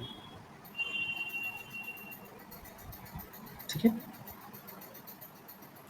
इनके साथ साथ आईआईटी कानपुर भी इसमें शामिल है। आईआईटी कानपुर भी इसमें शामिल है। दक्षिणी कैलिफोर्निया विश्वविद्यालय, दक्षिणी कैलिफोर्निया विश्वविद्यालय, जेट प्रोपल्सन प्रयोगशाला, आईआईटी धनबाद, इन सब के सहयोग से इसरो के अंतरिक्ष अनुप्रयोग केंद्र के वैज्ञानिकों के द्वारा आईआईटी कानपुर, दक्षिणी कैलिफोर्निया विश्वविद्यालय, जेट प्रोपल्शन प्रयोगशाला, आईआईटी धनबाद के सहयोग से किया गया है। ठीक है, ओके।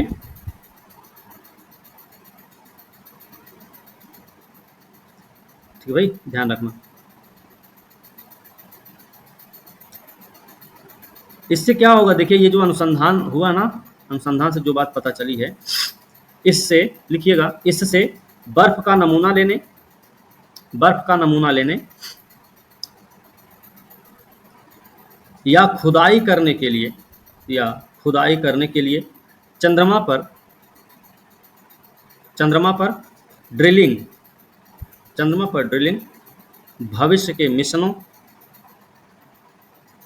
मिशनों और दीर्घकालिक मानव उपस्थिति के लिए मौलिक होगी। ठीक है,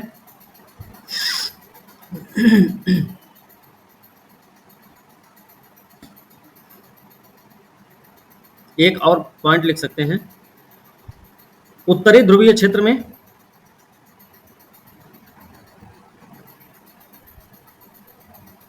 दक्षिणी ध्रुवीय क्षेत्र की तुलना में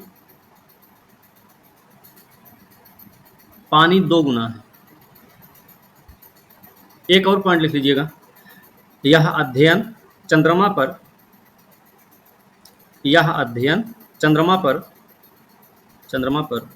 इसरो की भविष्य की इन सीटू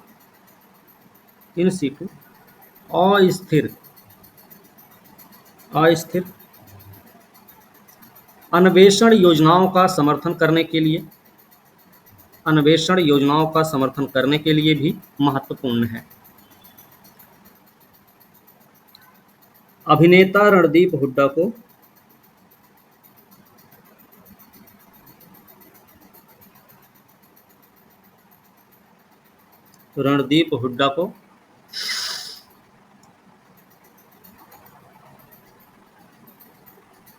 भारतीय सिनेमा में उनके योगदान और फिल्म स्वातंत्र्य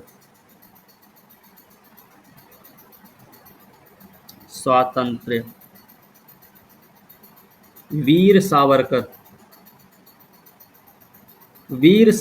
के लिए लता दीनानाथ मंगेशकर पुरस्कार से सम्मानित किया गया।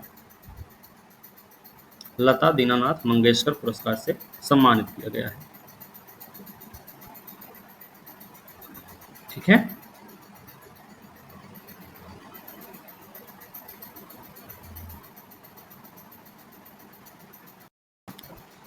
अब तक का सबसे अधिक जीएसटी संग्रह हुआ है अभी तक का। ठीक है, अप्रैल 2024 का आंकड़ा है। अप्रैल 2024 का आंकड़ा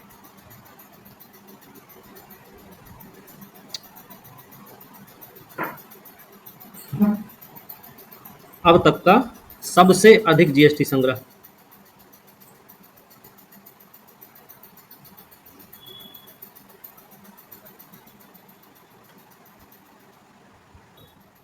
अप्रैल 2024 का आंकड़ा है ये, अप्रैल 2024 तक का ये आंकड़ा है। कितना? 2.10 लाख करोड़ का संग्रह किया गया अप्रैल 2024 तक। एक चीज और याद रखना, सॉरी, अप्रैल 2024 की बात है सिर्फ ये, सिर्फ अप्रैल 2024 में ही सबसे ज्यादा जीएसटी संग्रह किया गया है, 2.10 लाख करोड़ का। ये भी याद रखना, एक माह में सबसे ज्यादा जीएसटी संग्रह हुआ है और पहली बार है जब किसी महीने में जीएसटी संग्रह 2 लाख करोड़ के ऊपर निकल गया। पहली बार ऐसा है कि जब किसी महीना में जीएसटी संग्रह 2 लाख करोड़ के ऊपर भाग गया। ठीक है, अप्रैल में जीएसटी संग्रह की बात करें, अप्रैल 24 में जीएसटी की बात करें हम, सीजीएसटी मतलब केंद्रीय वस्तु और सेवा कर कितना रहा है? 43,846 करोड़ रुपए। यस जीएसटी राज्य वस्तु सेवा कर कितना रहा है? 53,538 करोड़ रुपए। आईजीएसटी की बात करें, IGST integrated goods and service tax, एकीकृत वस्तु सेवा कर, कितना रहा है? 99,623 करोड़ रुपए। ठीक है, ये हमें ध्यान रखना है। एक चीज और याद रखना, ये जो एकीकृत वस्तु सेवा कर है, इसमें आयातित वस्तुओं पर कितना इकट्ठा किया गया? 37,826 करोड़ रुपए। ठीक है, मतलब इस 99,623 करोड़ में से 37,826 करोड़ रुपया आयातित वस्तुओं पर से इकट्ठा किया गया है। ठीक है, उपकर के रूप में कितना आया है? 13,260 करोड़ रुपए। ठीक है, उपकर में बात कर रहे हैं तो इसमें जो आयातित वस्तु पर प्राप्त किया गया है वो कितना है? तो 1,008 करोड़ रुपया शामिल है। ठीक है, मतलब एकीकृत वाले में बात करेंगे तो 99,623 करोड़ रुपए में से आयातित वस्तुओं पर 37,826 करोड़ भी शामिल है। उपकर वाली बात करेंगे जो 13,260 करोड़ रुपए है, इसमें आयातित वस्तुओं पर जो उपकर से इकट्ठा किया गया वो 1,008 करोड़ रुपया इसमें शामिल है। ठीक है, जीएसटी के बारे में, तो जीएसटी कब शुरू हुई है? 2017 में लागू हुई थी, है ना? 2017 में लागू हुई। और क्या है ये? अप्रत्यक्ष कर व्यवस्था है भाई, अप्रत्यक्ष कर व्यवस्था है। एक गंतव्य आधारित कर है, गंतव्य आधारित कर है, लिख सकते हैं। इसे निर्माता राज्य की जगह पर, इसे गंतव्य आधारित कर है, इसे निर्माता राज्य की जगह पर उस राज्य में वसूला जाता है जहां पर माल बेचा जाता है। ठीक है, मतलब बिहार में किसी वस्तु का उत्पादन हुआ तो यहां से उसका जीएसटी नहीं लिया जाएगा। जीएसटी लिया जाएगा यहां का माल जब बेचा गया, तैयार माल गुजरात में, महाराष्ट्र में, तो गुजरात में वसूला जाएगा और वो महाराष्ट्र में वसूला जाएगा, यहां पे नहीं वसूला जाएगा। ठीक है, ये क्या है? गंतव्य आधारित कर है। तो आपसे ये भी पूछा जा सकता है कि गंतव्य आधारित कर के बारे में क्या समझते हैं आप, गंतव्य आधारित कर से क्या तात्पर्य है, तो आपको ये भी पता होना चाहिए। ठीक है, लिख लीजिए। वस्तुओं के निर्माण या वस्तुओं की बिक्री, वस्तुओं के निर्माण या वस्तुओं की बिक्री या सेवाओं के प्रावधान पर पुरानी अवधारणा के विपरीत जीएसटी वस्तुओं या सेवाओं की आपूर्ति पर आरोपित होता है। ठीक है, सेवाओं के आधार के बाद क्या बोले सर लास्ट वाला? पुरानी अवधारणा के विपरीत जीएसटी वस्तुओं और सेवाओं की आपूर्ति पर आरोपित होता है। ठीक है, जीएसटी में उत्पाद शुल्क,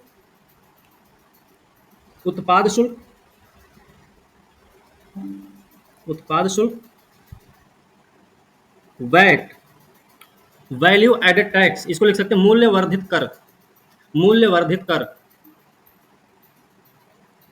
सेवा कर, जैसे अप्रत्यक्ष करों को सम्मिलित किया गया है। ठीक है,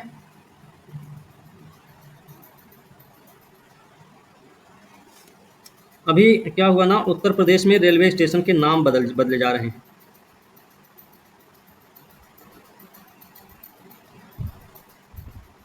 स्टेशन नाम परिवर्तन ऐसे लिख सकते हैं हम लोग। ठीक है, इसमें अमेठी जिले के 8 स्टेशन हैं। ठीक है, कहाँ पे बदला गया? अमेठी जिला में। कितने स्टेशन? 8 स्टेशन के नाम बदले गए। क्या क्या नाम रखा गया? ऐसे लिख सकते हैं, एक तरफ पुराना और एक तरफ नया।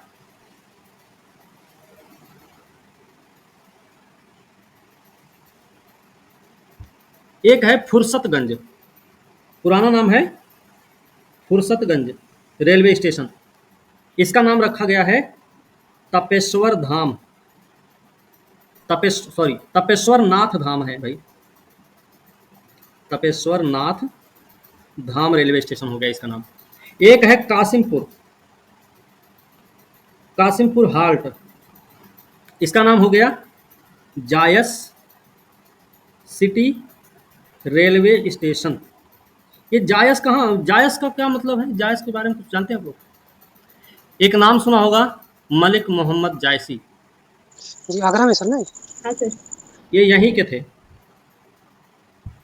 अमेठी जिले में जायस नामक गांव के ही रहने वाले थे, ठीक है, जिन्होंने पद्मावत की रचना की। उनके और भी ग्रंथ हैं ना, हो गया। अब देखिए, जायस शहर रेलवे स्टेशन, इसका नाम क्या रखा गया? गुरु गोरखनाथ धाम स्टेशन रखा गया। एक है बानी, बानी रेलवे स्टेशन है, इसका नाम हो गया स्वामी परमहंस, स्वामी परमहंस रेलवे स्टेशन। एक है मिसरौली, मिसरौली रेलवे स्टेशन है, इसका नाम क्या रखा गया? मां कालीकन धाम रेलवे स्टेशन, मां कालीकन धाम रेलवे स्टेशन। एक है निहालगढ़ रेलवे स्टेशन, निहालगढ़, निहालगढ़, तो निहालगढ़ का नाम क्या रखा गया?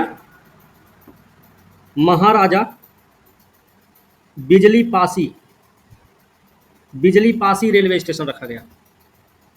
एक है अकबरगंज, अकबरगंज रेलवे स्टेशन है, इसका नाम क्या रखा गया?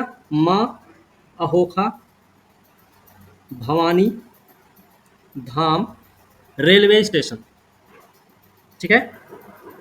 वारिसगंज, वारिसगंज रेलवे स्टेशन क्या है? अमर शहीद भाले सुल्तान रेलवे स्टेशन, अमर शहीद भाले सुल्तान रेलवे स्टेशन। ये रेलवे स्टेशन के जो नाम बदले जाते हैं, इसकी क्या प्रक्रिया है? रेलवे स्टेशन नाम बदलने की प्रक्रिया, ठीक है। इसमें क्या होता है ना, जो संबंधित राज्य सरकार मतलब राज्य यूपी का भी हो सकता है, बिहार का भी हो सकता है, बिहार के स्टेशन के नाम बदलने होंगे तो बिहार सरकार, यूपी स्टेशन के नाम बदलने होंगे तो यूपी सरकार क्या करती है? संबंधित राज्य सरकार केंद्रीय गृह मंत्रालय को नाम बदलने से संबंधित एक प्रस्ताव भेजती है, ठीक है, ध्यान रखना। उसके बाद केंद्रीय गृह मंत्रालय क्या करता है? भारतीय सर्वेक्षण विभाग, भारतीय सर्वेक्षण लिख लो, अच्छा, संबंधित राज्य सरकार प्रस्ताव भेजती है कहां? केंद्रीय गृह मंत्रालय के पास। फिर गृह मंत्रालय क्या करता है? ये सुझाव मांगता है, सुझाव मांगता है, किससे सुझाव लेता है भाई? भारतीय सर्वेक्षण विभाग, भारतीय सर्वेक्षण विभाग और डाक विभाग से सलाह लेता है, उसके बाद नाम बदलने की अनुमति प्रदान करता है उस राज्य को, फिर रेलवे स्टेशन का नाम बदल दिया जाता है, ठीक है ना। भारतीय सर्वेक्षण विभाग, डाक विभाग और रेल मंत्रालय भी है इसमें, रेल मंत्रालय से भी सलाह ली जाती है, रेल मंत्रालय भी लिख लीजिएगा, ठीक है। एपीजे अब्दुल कलाम द्वीप से इसका परीक्षण किया गया ओडिशा में, ठीक है, और ये बाकी सारी चीज़ें इसमें बता चुके हैं। इसका निर्माण भारतीय नौसेना के लिए किया जा रहा है, नौसेना की पनडुब्बी रोधी क्षमता को बढ़ावा मिलेगा। टॉरपीडो हमने बताया है इसको कि स्वचालित पनडुब्बी जहाज हेलीकॉप्टर से लॉन्च किया जा सकता है, इसे स्मार्ट को, है ना, स्मार्ट को पनडुब्बी से भी लॉन्च किया जा सकता है, हेलीकॉप्टर से, जहाज से भी लॉन्च किया जा सकता है। इसे पनडुब्बी जहाज के संपर्क में आने पर विस्फोट करने के लिए डिजाइन किया गया है।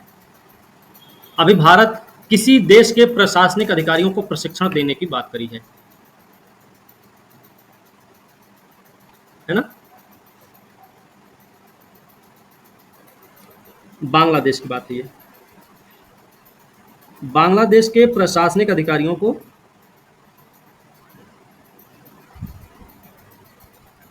अधिकारियों को प्रशिक्षण देगा भारत, ऐसी बात हुई है।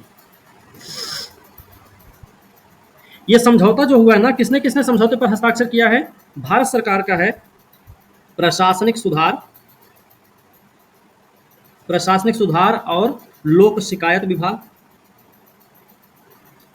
विभाग भारत सरकार,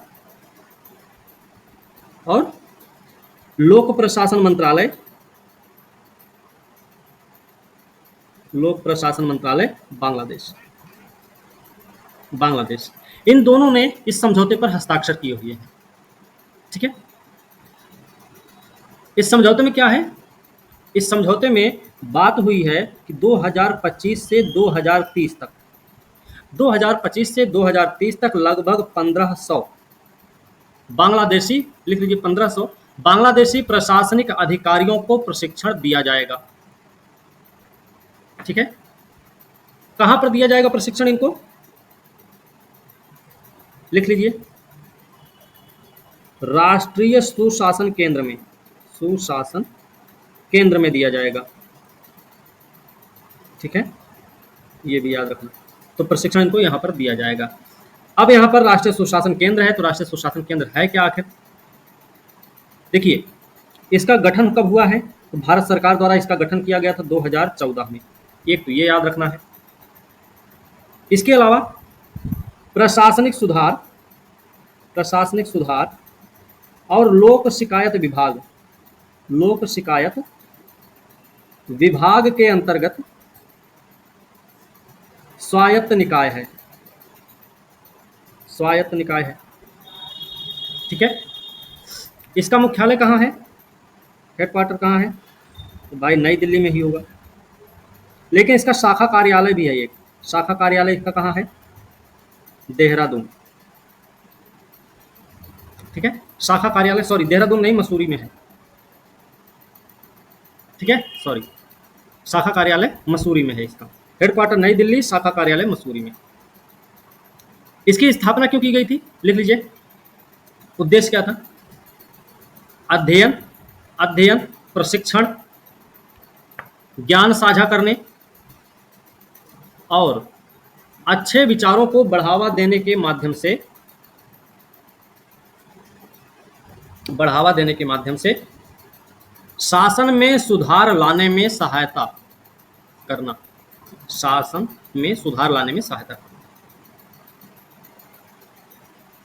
काम क्या है इसका? काम क्या है? केंद्र सार्वजनिक नीति, शासन सुधार, प्रशिक्षण और देश के सरकारी अधिकारियों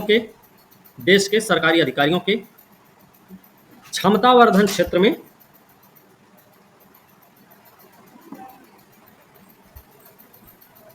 कार्य करता है। ठीक है, क्षमतावर्धन क्षेत्र में कार्य करता है।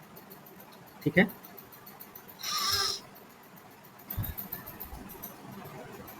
IIT पटना को इन्वर्टर पर पेटेंट दिया गया है। ठीक है,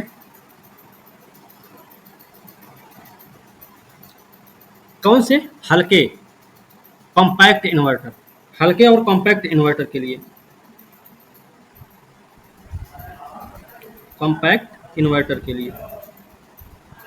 ठीक है ना, और कॉम्पैक्ट इन्वर्टर के लिए मिला है। ठीक है, कब तक के लिए मिला है? 20 साल के लिए। 20 साल के लिए दिया गया है कॉपीराइट। इन्वर्टर की बात करें, इन्वर्टर कैसा है भाई? IIT पटना के इंक्यूबेशन सेंटर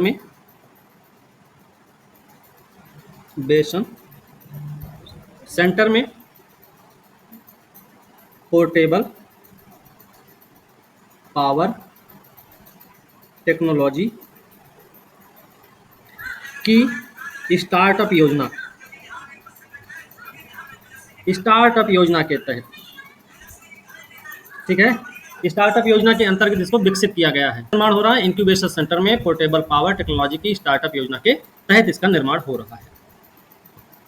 इससे क्या होगा, इससे क्या होगा भाई,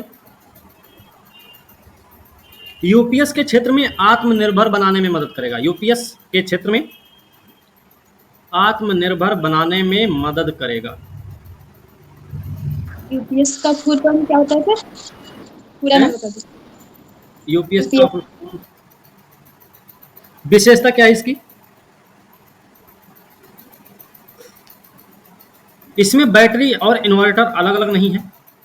जैसे इन्वर्टर नॉर्मल देखते हैं बैटरी अलग इन्वर्टर अलग रखा जाता है ना, तो बैटरी और इन्वर्टर अलग अलग नहीं है, सब एक ही बॉक्स में रहेंगे। ठीक है, एकीकृत है, सब एक बॉक्स में एकीकृत है।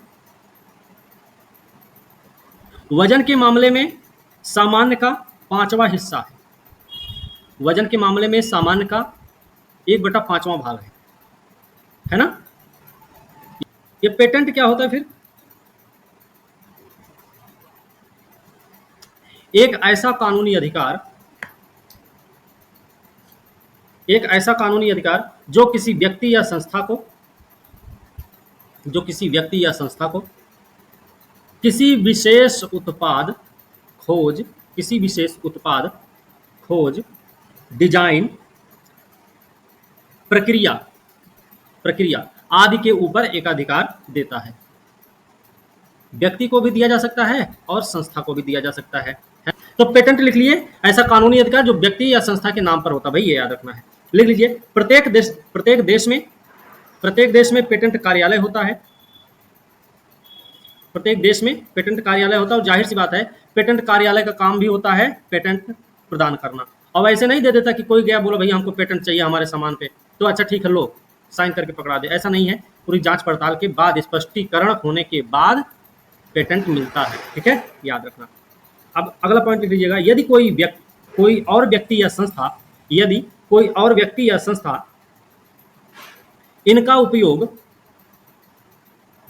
उपयोग बिना पेटेंट धारक की अनुमति के करता है तो उसे अपराध माना जाता है। ठीक है, एक और पॉइंट लिख लीजिएगा, विश्व व्यापार संगठन के अनुसार वर्तमान में पेटेंट लागू रहने की अवधि 20 वर्ष है। ठीक है,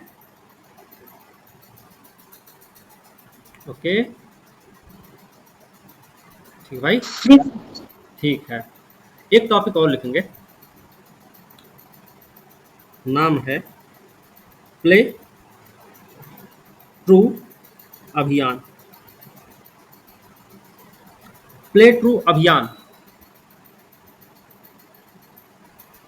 ठीक है, गेट सेट रेडी ऐसे करके आपने कोई फोटो देखी होगी। किसने संचालित किया इसको, नाडा द्वारा संचालित। नाडा क्या है, नेशनल एंटी डोपिंग एजेंसी। ठीक है, राष्ट्रीय डोपिंग रोधी एजेंसी द्वारा संचालित है। उद्देश्य क्या है,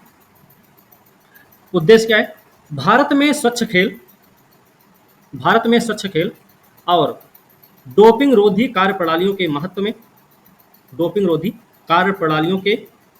के बारे में जागरूकता को बढ़ावा देना। स्वच्छ खेल, भारत में स्वच्छ खेल, डोपिंग रोधी कार्यप्रणालियों के महत्व के बारे में जागरूकता को बढ़ावा देना। इसको देखिए सबने समर्थन दिया, एथलीट्स समर्थन दिए, जो प्रशिक्षक हैं वो लोग भी समर्थन दिए, और जो खेल प्रेमी लोग हैं उन सब ने भी इसको समर्थन दिया है। ठीक है, ठीक है। इस अभियान के दौरान क्या काम हुआ है, देखिए इस अभियान के दौरान डोपिंग रोधी नियमों के सभी पहलुओं को शामिल करते हुए व्यावहारिक जागरूकता सत्र आयोजित किया गया। ठीक है, अब नाडा के बारे में लिख लो, नाडा क्या है भाई,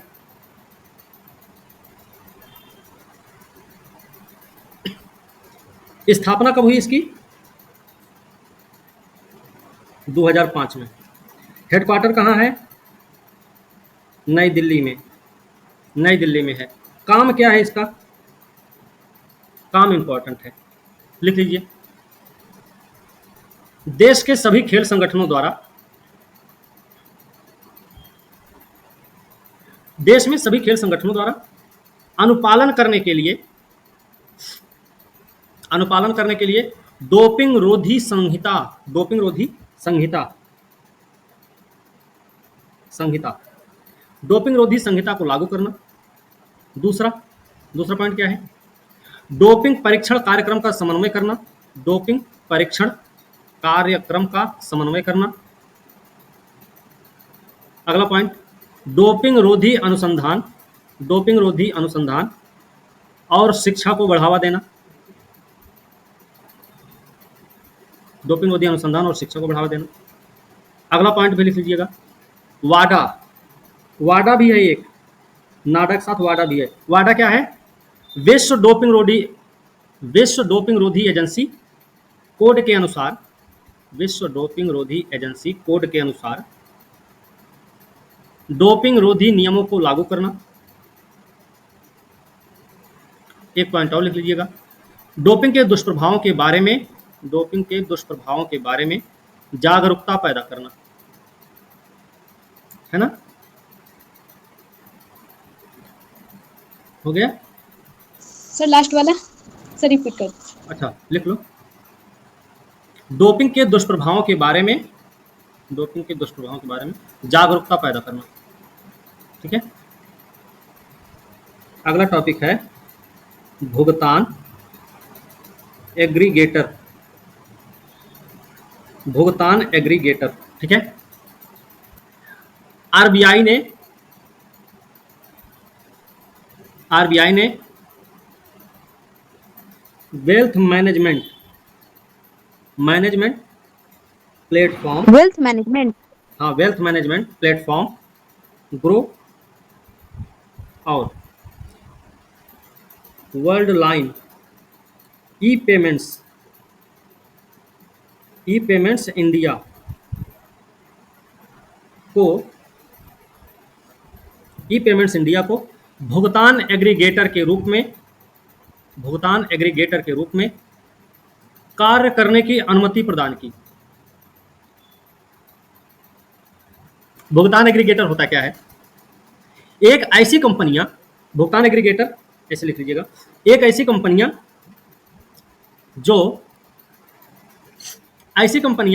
जो ग्राहक और व्यापारी के मध्य, ग्राहक और व्यापारी के मध्य मध्यस्थ के रूप में कार्य करके, मध्यस्थ के रूप में कार्य करके भुगतान की सुविधा प्रदान करती हैं। अगला पॉइंट, ये अपने ग्राहकों को debit card, UPI, bank transfer, credit card, e wallet जैसे भुगतान विकल्प प्रदान करती है। अगला पॉइंट भी लिख सकते हैं, ये व्यापारियों को अपनी स्वयं की भुगतान एकीकरण प्रणाली बनाने के बोझ से मुक्त करती है। एक और पॉइंट लिख लीजिएगा, भारतीय रिजर्व बैंक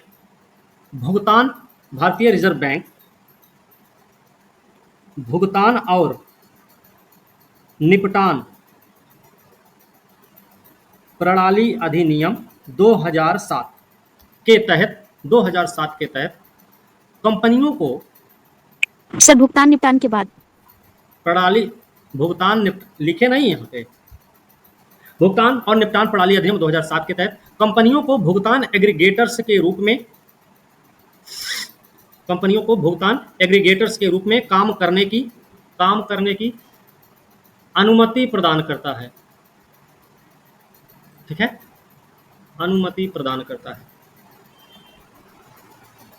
आज के समय में देखा जाए तो एक नाम है पेपल, इसका नाम सुना आप लोगों ने? अमेजन पे, ये सब भुगतान एग्रीगेटर्स हैं। पेपल और अमेजन पे, ये सब क्या है? भुगतान एग्रीगेटर, प्रमुख भुगतान एग्रीगेटर है।